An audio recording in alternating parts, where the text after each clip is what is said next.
start. Thank you for your patience, that you waited 5 minutes for this coming this way. I'm really pleased that we are here tonight. And first of all, I would like to thank our precious guests, Ksisha Angelova, Volha Aleinik, Natallia Harkovich. Thank you for coming.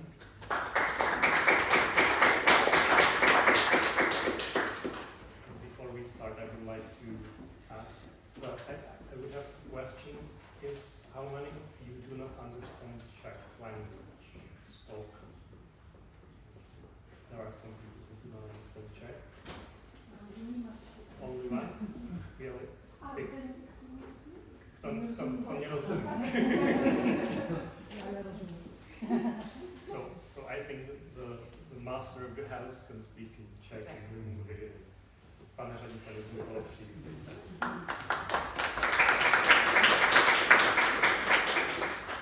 Dámy a pánové, dobrý večer. Vítám vás v Institutu Paměti národa a jsem velmi rád, dobře, dnes je to opravdu nutné, ale dobře, budete mě ještě lépe slyšet. Jsem velmi rád, že můžeme být v podstatě hostiteli takovéto události. Myslím si, že s meetingem Brno nás spojuje nejedna společná akce, kterou jsme už v minulosti provedli, a v tomto případě nás spojuje společný záměr vždy podpořit boj za, dejme tomu, demokracii, nějaká základní lidská práva, což je velmi důležité. Myslím si, že asi v každém období. To, co tady u nás můžete vidět, kromě obdobných akcí, jako je tato, různé debaty, přednášky, tak máme zde stálou expozici Tichá hrdinství. Tím vás také prosím zvu na tuto expozici, protože ač pojednává o tichých hrdinech z období druhé světové války nebo 50. let, ten problém je pořád stejný, to znamená vždy vzdorovat zlu a nikdy se nepodvolit. To je možná tak vše, co bych k této věci řekl. Zbytek podstatných informací se dozvíte teď. Tedy vítejte a případně si dejte kávu nebo nějaký nápoj, i tím nás můžete podpořit.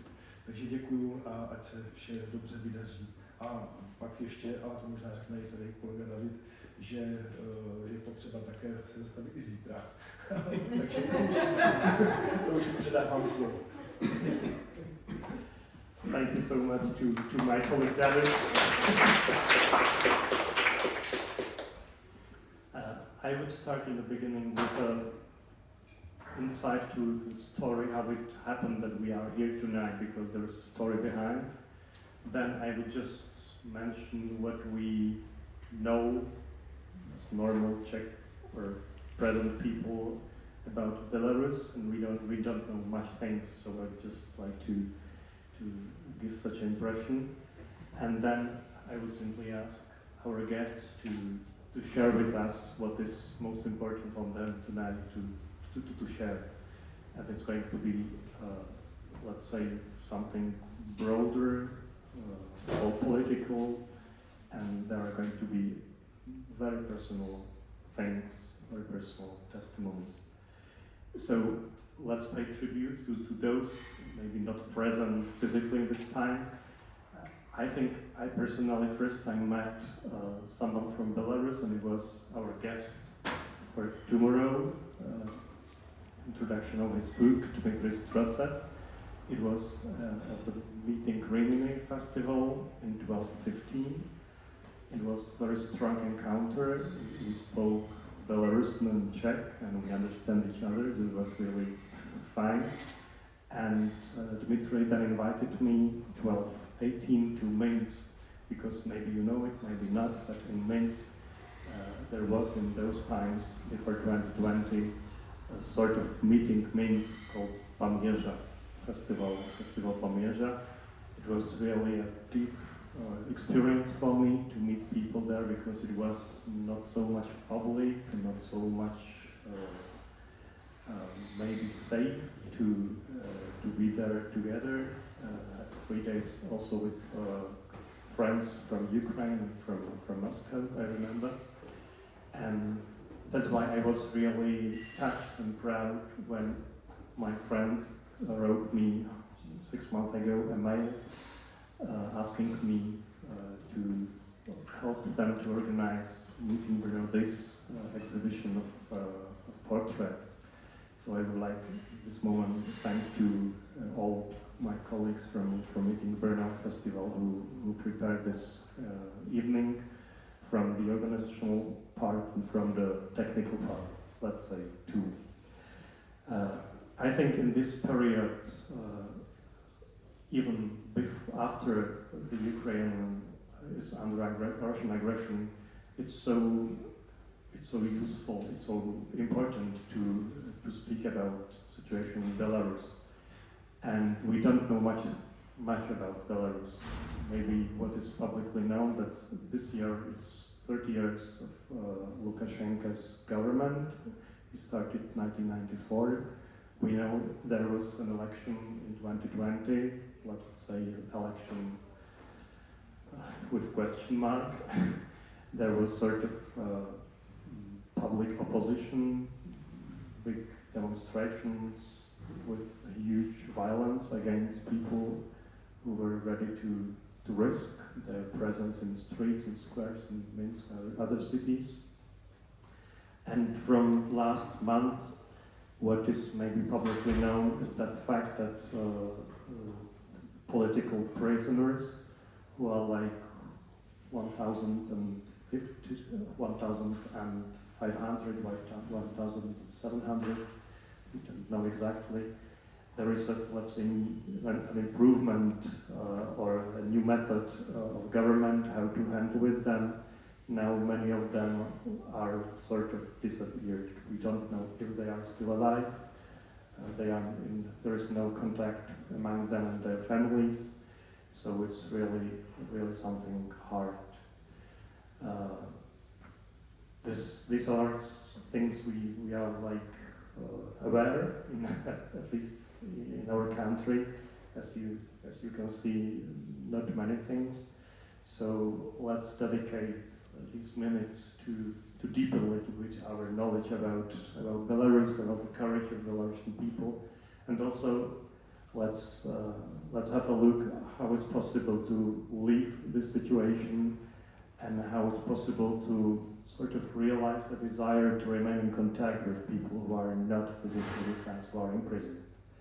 So I would like just to start with this personal, artistic level, and I would give the floor to Ksisha to tell us something about these pictures.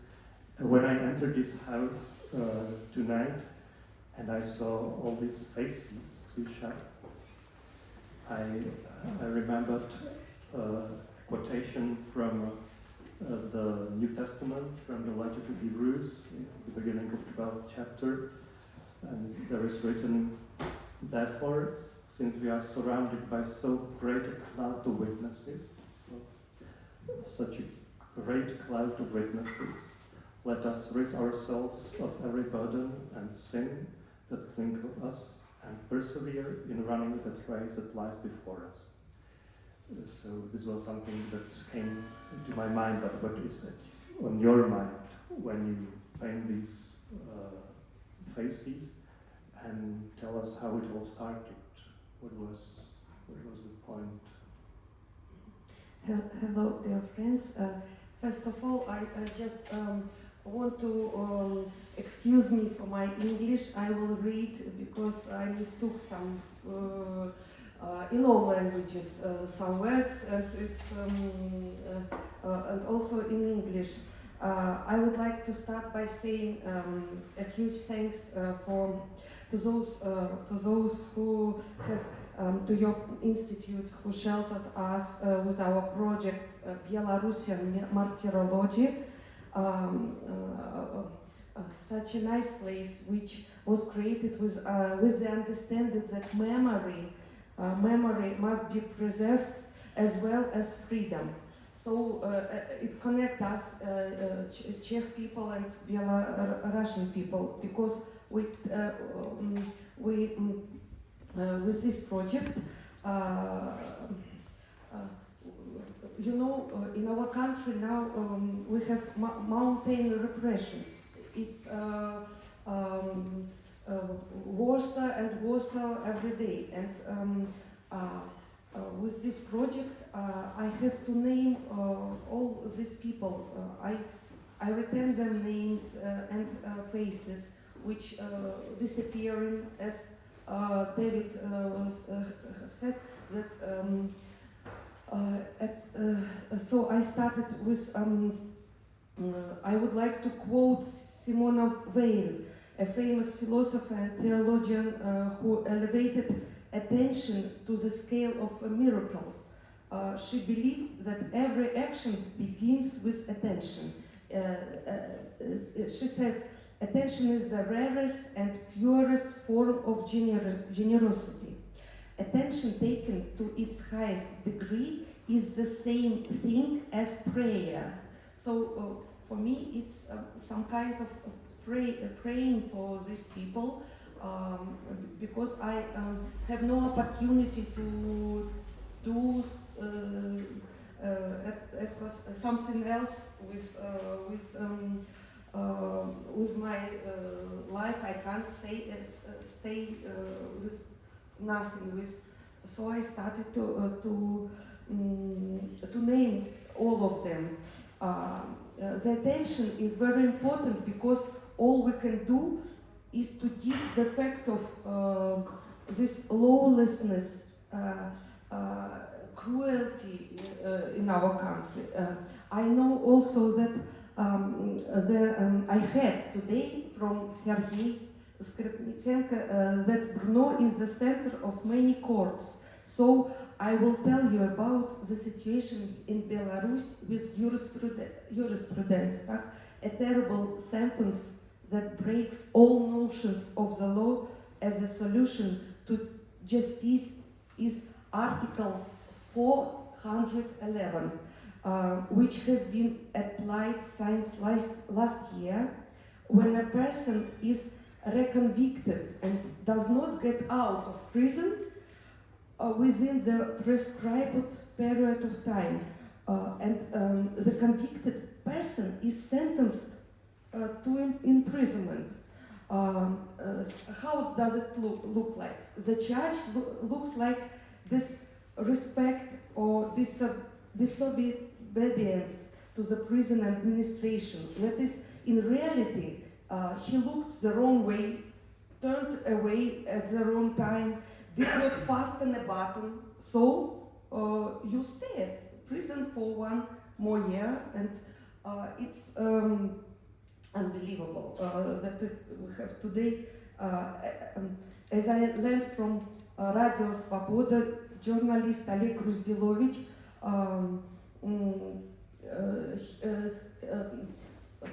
he said that such illegal recommendations usually have been known due to poetic natures of victims. For example, our famous artist Alice Pushkin was who regularly fell into the punishment cell. It's named Shiza, and with a cold hunger and darkness. So he lost his health, and in pain, with complete indifference and failure to provide timely medical care, he died in peritonitis in operation room.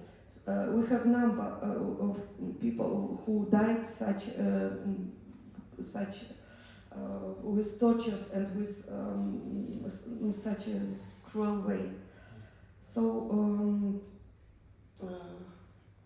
I have to name them everyone, and have to do testimony of all these court verdicts for nothing, for just wanting to be called free people. Thank you.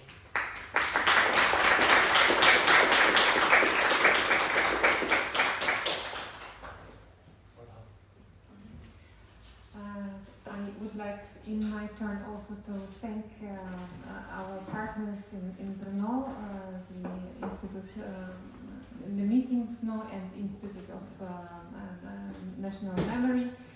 These are institutions that we would like to have once in Belarus, but we are still in the process of a strong reaction of dictator Lukashenko towards the protests of simple Belarusians to falsification of elections.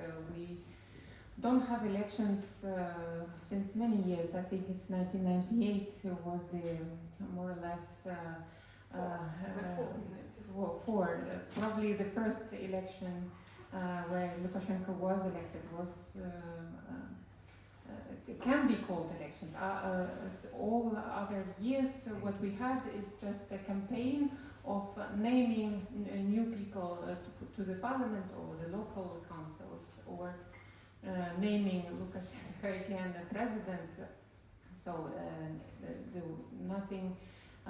It was nothing about voting. So the votes have never been counted.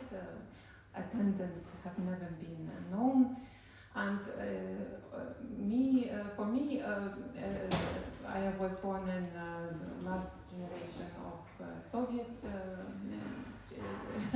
Union, and I thought when we finally got information about Stalin's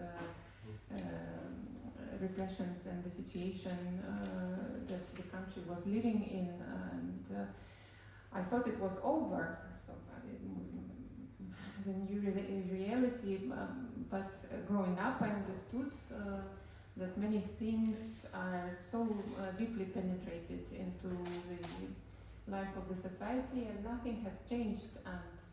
And since I mean, with those geopolitical developments in our region, in Russia, the Putin's regime has been becoming consolidated, and our regime has always been ally to Putin's regime. So I understood that the changes are very far. So we are not yet. I mean, we are going our way, but the road would be very long. I didn't realize what it would mean for me personally, that I would have to live abroad, and that's what I'm doing now. And the project which my friend has started has motivated me to organize exhibitions in European cities, and we are doing already a fourth exhibition within our project, but it's broader. So my colleague here, Natallia, is doing another cycle of exhibitions, because we understand that the people who are imprisoned now are us. I mean, they were just on the streets when someone grabbed them, and that there are so many painful stories. People are just can be arrested for putting a like on a news of independent media. Independent media is being recognized extremist. You put a like, your telephone is checked, and you can be for 3 years in prison. So,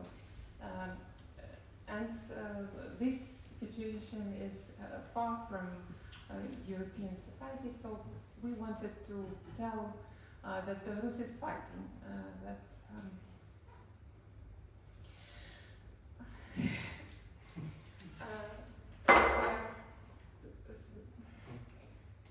Thank you, Volha.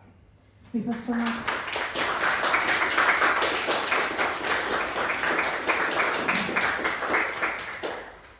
Thank you, and you should understand we have a lot of personal histories. We have a lot of tell you about context. We have a lot of histories in our perspective, what is going on in region, in country, and when I'm a volunteer on this project, and thanks to Volha, a lot of locations where a presentation of Belarus witnesses which we which we face every day. We face every day with a very long list of suffering when our friends are captured, our friends are tortured, our relatives are tortured, our brothers, sisters, they get our flats, they get our, I don't know, hope, but I think our hope is still alive. It could be some such a pathos, but still, you know, we are so traumatized to this experience that after the great war in Ukraine started, it was the second part of our trauma because we appeared as people who are blamed to be involved to this war as not victims but aggressors, despite we are people who were fighting against Lukashenko and didn't want to hear our suffering. This love, which we can see could last more or less 2 years, ended to Belarusians, to our fight, to our witness, and it was very hard for us to explain. And this project, for me also, it's our try to tell people what is going on now, and that people didn't give up. They have underground still with such a high level of repressions that people fight. People don't write letters to be granted freedom, to admit their pardon. They don't do it, and all of us have their own. All of us pay our own price. We understand it. Sometimes at the beginning we didn't understand which price could it be, because our protests, which looked like a festival with elements of horror, you know, where they go and all this vibe of this protest we'll hear tomorrow from Dmitry, for example, as testimony and documentalization in such a very strong poetry, because me, Ksisha and Dima were such a virtual team which we named Hobbits, to go there and back home. It's my entertainment. Yes, it was.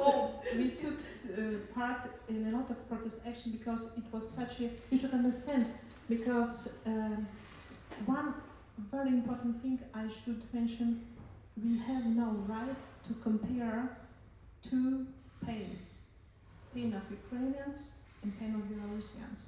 We have different stories. We have different background. We have different societies. We can differ possibilities. We don't have state. We don't have people who could stand behind us with army, with economics, with anything else, because we are really alone. And all we have each other. Look at us. We have sisterhood. This is a new psychology of our country, that this psychology of taking care and taking responsibility came in our life, because you had such experience of Soviet Union that someone is responsible for us. We have changed this mind too. In 2020 we had a generation which understood that we have to take this responsibility. And after 300,000 marches, there were no papers, all the garbage was taken, because people understood that they could be responsible for their lives, for everything what is surrounded, what is close to them. This is the main point. We have a lot of stories, a lot of testimonies, and please ask us what you want to hear from us. I want just comment that we are. I feel myself. We have been soldiers with the art as a weapon, ever since, with the art weapon, with this pain depicted depicted faces with these voices. Tomorrow performance, we invite all of you to participate and to read with us these letters and words from a court. And thank you for your really personal experiences, because we can see with our eyes that you are speaking about something really personal, really touching yourself and ourselves too. Thank you also for this distinction between the situation in Ukraine and Belarus. It's really something precious to be reflected, and there is going to be also space for your questions, so think about the questions you would like to pose. I would start with one. There is a principal theme of this year for Meeting Brno Festival, and it's called, both words were mentioned by you, in fact, from trauma to hope. I would like to ask you, what are your sources of hope in these traumatic situations, in this traumatic period? I heard you tell about sisterhood, let's say, sort of friendship, but what are your sources, your personal sources, your sources as friends?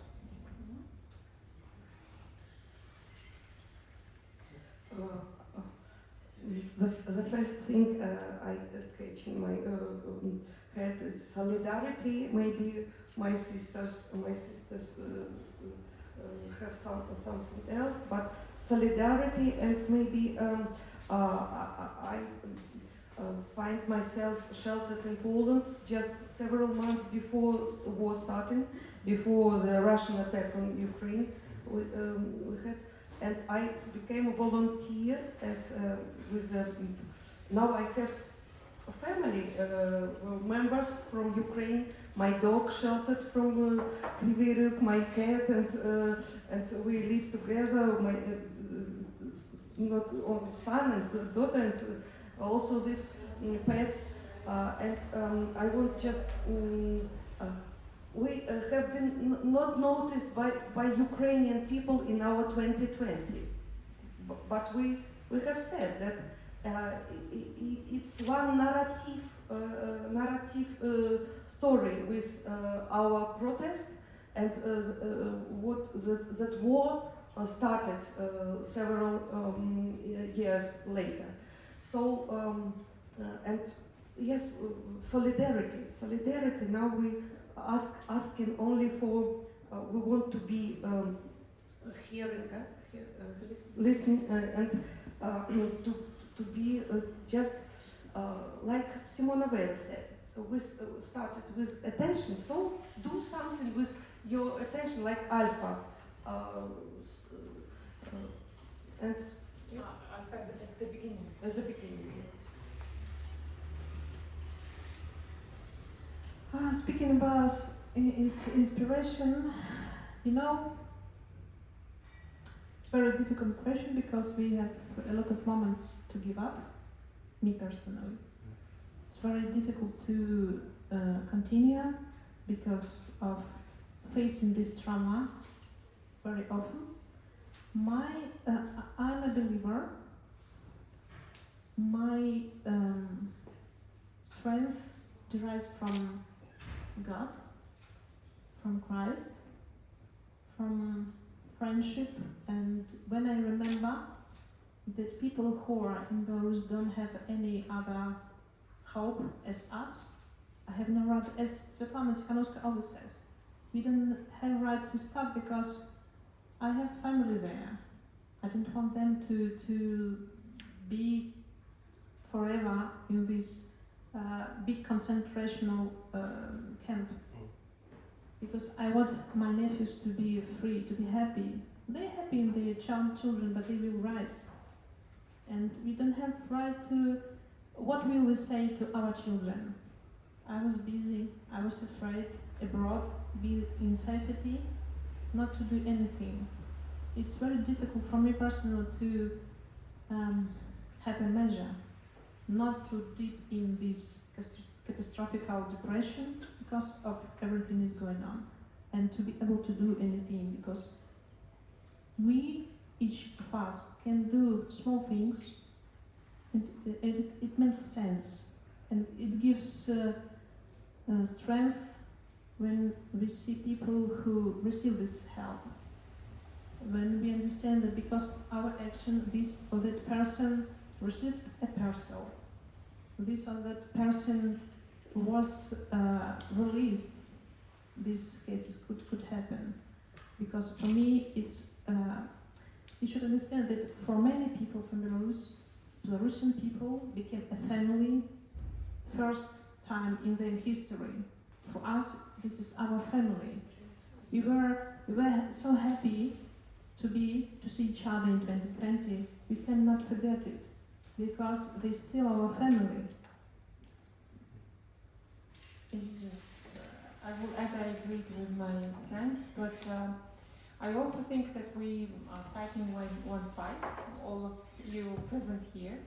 I hope you also understand it, because totalitarianism, lack of democracy, lack of respect of human rights, lack of respect of human dignity is everywhere.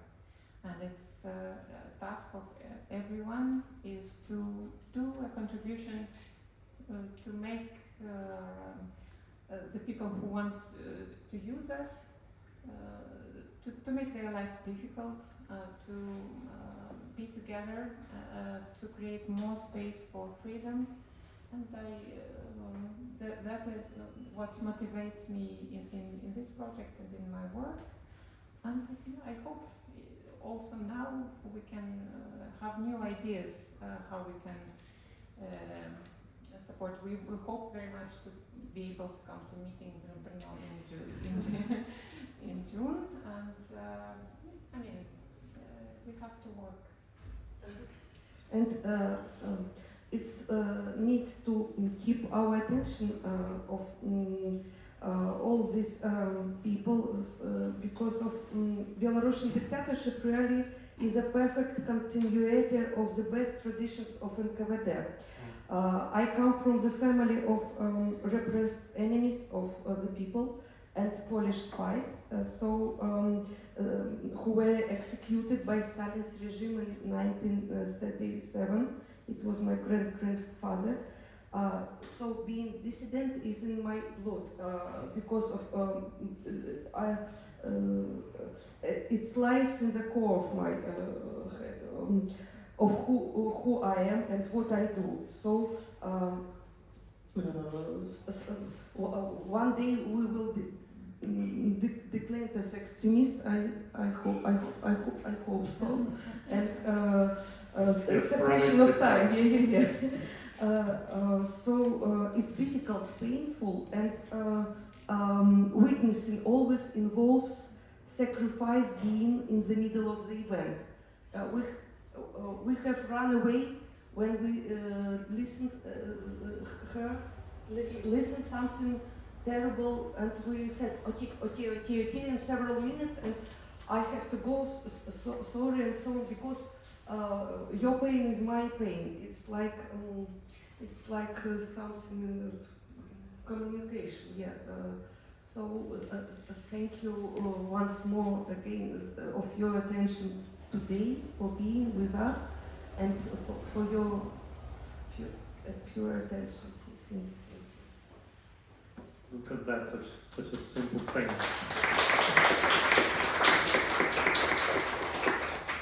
Such a simple, taken for granted thing as attention is something we can offer you. Thank you. Any questions? Thank you.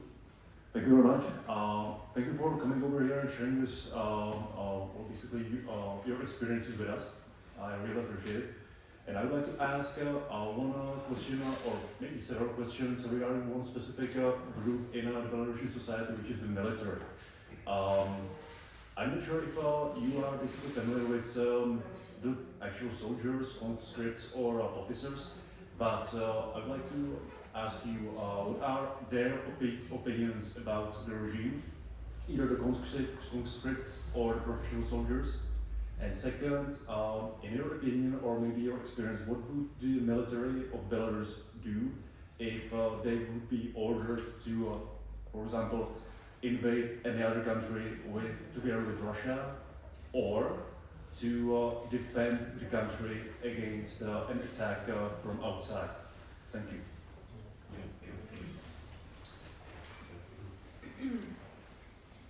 Thank you for your question. We are not specialists, but I could share my point of view. In every society you can find a person who will fight for money. This is one. There are people who hide and fight at the side of Russia for money and for their other reasons. When the war started, we saw that the Belarusian army didn't move to Ukraine. And from my perspective, my personal, army is a very specific society, subculture and so on. And in Belarus, it's for them, it was no reason to risk their lives, for they don't want. And we know that propaganda tried to inspire them to take part in at the beginning, and they refused. The KGB tried to involve them in this narrative, but no. Another side of this problem, from my perspective, of course, is that people who are at the highest positions in the Belarusian army has Russian background. We don't know how many agents are there, and what narratives they will provide, and how many times people from, we know that Russian soldiers from regions fight for money, and we don't know what money they could propose them. This first thing, but for me it was very important that mostly the Belarusian army refused to take part in. We don't know, we can predict all these factors. And I don't know if I answered your question. So the other thing, we also can admit that a lot of Belarusians are in Ukraine, fighting for Ukraine. A lot of people in Belarus can have no possibility to do the same as other volunteers have done, because there is no entrance from Belarus directly to Ukraine. It's very difficult to Belarusian to join to European Union to join to these people. The second question, I believe that it is also my personal point of view. I don't know if it's correct, but I suppose that these people will fight against people who enter from the West. But if we're speaking about the East, we have a very big complex of actors. If they resist, I don't resist. These Russians has the open border. They can enter as many technique and so on as they want, and we don't have such a strength to resist them if we want it, if they want it. So sometimes reasonable to join, not to perish now. I don't know if my position is okay, correct and so on, but I don't know. Yeah, about military, but we are, as I said before, we are occupied country, almost completely occupied, and so as I remember from my sweet motherland, that Belarus is very tolerant people and like hobbits in a good way. So I know very that many young people, not in Belarus, in Europe, Belarusian people, I know them training for combat in the city, for fighting, for they just want to return home someday. and so maybe it's not this directly answer for your question, but it's like we are occupied. We just wait what it can be and how it can be, but Belarusian people are not against Ukraine or some whom else. We lived with different nations, Jewish people, Belarusian, Armenian, Ukrainian, and so we have 4 languages during Second War, government languages, yeah, and so we have state dialect.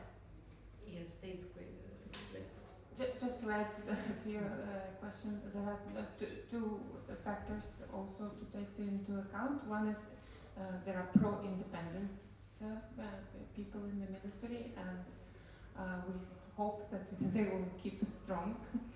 And another factor that Lukashenko cannot send his troops because he wants to be protected as well. So these are, but of course he trades a lot and he has almost nothing to trade.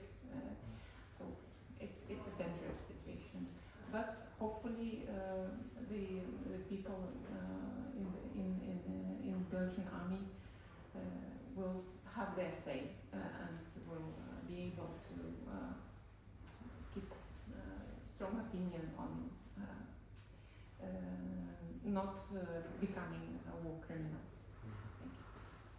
Thank you. Thank you for your question. Thank you for your answers. Maybe one more question before we go. Downstairs. Thank you.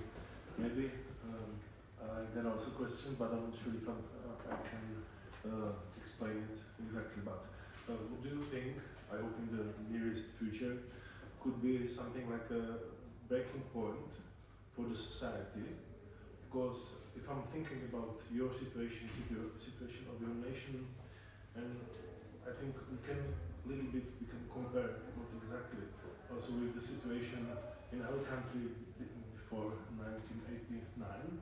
There was also Russian troops, there was communism, people were scared, and there was so many, not so many, so little of dissidents who've been fighting against the regime. And there was some breaking point.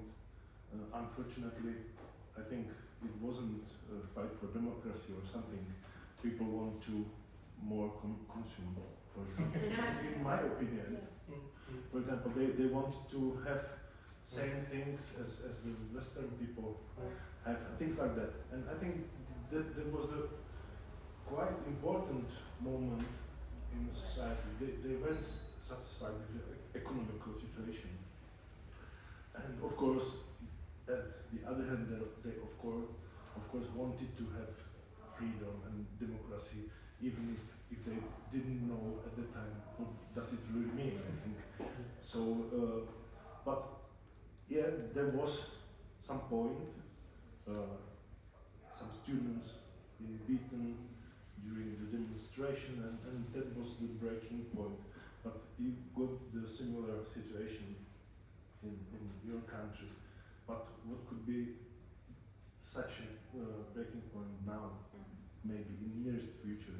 I don't know. Maybe because it's also similar because we are waiting for it, same as you, and we are waiting for it also in Russia. And I don't know, because we want to change it, but what could be something like that? I think, what we tell our people now is please preserve yourselves, because the level of fear is very high. People are not protected. People are not able to gather in groups. All organizations, NGOs have been closed down, which are not pro-regime organizations. So, but people are still doing their work, their clubs, their secret groups, their lectures, there is everything, and for the moment, I mean, it's not wise because the strength is not comparable. So, and what I think is needed now also from the European Union to keep the borders open for Belarusians who would see the life. And because 2020 happened to us, because the borders were open and people could see that European Union is not an enemy, that people are living good, and that they can do the same in Belarus. And this tendency that Natallia mentioned of making from Belarusians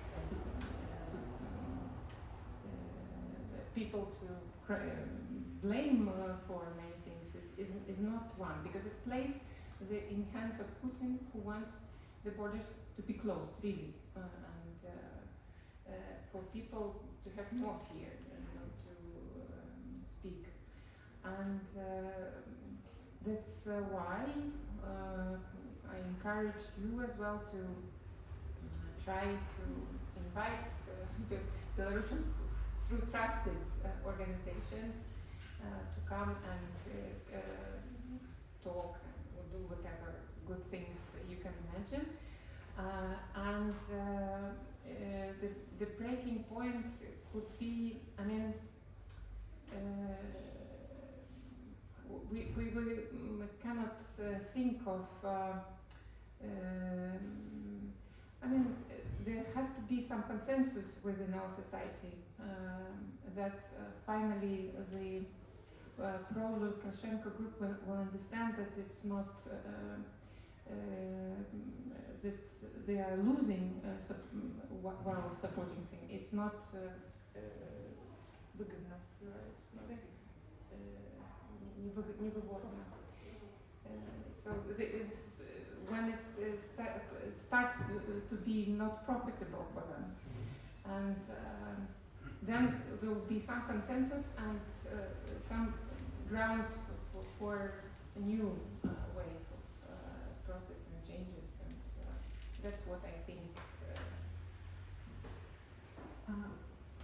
You know, I think the Belarusians made more than they could, because we have centuries of repressions, centuries. And personally for me it was a miracle that people dared to do, because some people said, they are walking, they don't do nothing. It was strong testimony also for themselves. And I believe that I agree with Olga, because the level of repressions is so high that it's not valued to do different points. I believe something could change Belarus, changes in region. Trust the Belarusians who showed their chose. And because it's a very difficult question and a very important question, because we are waiting for a lot of people. We should remember Belarusians don't have weapons. We don't have it. And there is no factor to give it.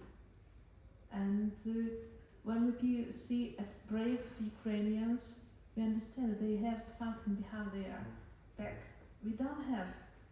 It's a very difficult, complex problem, and I believe, different my friend, that we will have our 5 minutes. If anything changes positive, something cannot change, and it depends, because we could have 5 minutes. If people from West, from democracy societies understand that it's important for them support, it will support it. But if people decide that it's okay to give them Belarus to give freedom to Ukraine, it will be very different history for half of a century in our region, I believe. We said ourselves in 2020 that we already win in some case, like repentance. I believe in a peaceful way and not to think that democracy will be granted in our country. But my friends now live in a strong underground movement. It's you never can't imagine as strong how strong it is. Yeah, every evening some Belarusian songs, some Belarusian elections, some like institutes, but underground. Yeah, and I just want to say I have friends in Ukraine and Ukrainians in Europe. Those who stay in Ukraine just decided that we are staying here, and they call themselves civilian officers. They are not military. They are just civilian officers. It's because who can decide for your life how much your freedom will be costed? Because you may be killed in every moment of your being. So it's a question. Not we have no war in Belarus, but it's something like be caged by NKVD, KGB. It's some kind of it's an internal decision of how to act in such a way. But for example, in Poland, not a single persecutor of political prisoners has been punished. Nevertheless, democracy has come to them. So we believe we will. I will just add that the number of political prisoners and their families is so high that the society is changing now by these witnesses, by this resistance, and a lot of them, part of them were broken. It's true, we should admit it. Not all people are so strong. We are people. We don't blame them. They are people. And our responsibility, they were captured. But still, we have a lot of families and they resist for their being inside country, for not leaving the country. And a lot of people who don't want to leave country, and regime is trying to push out a lot of people out, but not everyone wants to do it until the last chance to remain. And not fear. Thank you so much. Question? Short one, please. If there is like in Belarus the same situation as in Russia regarding the oligarchs around Putin, or is like Lukashenko ruling like alone, like one man show? Is it different? Yes, all oligarchs are under Lukashenko, so we don't have. We have only one candidate. Unfortunately, we were not knowing in the very beginning when this person came to power that he had a strategy to concentrate everything in one hand. He purposefully, gradually suppressed all people who could be his rivals. So we have people who disappeared politicians. There are also their portraits in 1999. So he started very early, from the very. It was a big mistake of of people who supported the pro-democratic people who supported Lukashenko when he became president, because he had already a strategy of becoming the one and only, and he is the main businessman and oligarch. Small example: if you have your idea, you created a business, you will be increased to copyright and pay a lot of money, most of money to the third company, or you are imprisoned. So it's like organized crime, basically. Yeah. Yes. So, tonight we offered you our attention. I would have many questions on how can we help you more and more, but I think the fundamental thing, we can stay in touch, we can deepen our friendship, and I believe you are open to another questions during the second part of this evening, which is going to be vernissage of your faces here. So I would like to invite all of you downstairs to look at the eyes of these martyrs, of these testimonies, witnesses.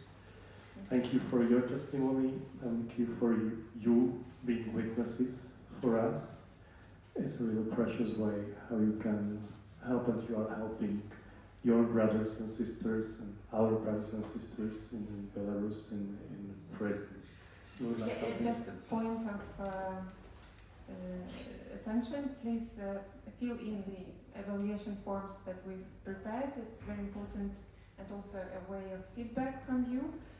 These white sheets of paper, and when you fill them, give them to me, if possible. Thank you. And there is also downstairs a poster with actions that you can do to support Belarusian political prisoners. A small addition: the most important thing, sometimes not money, but attention and information. Please spread it. Thank you.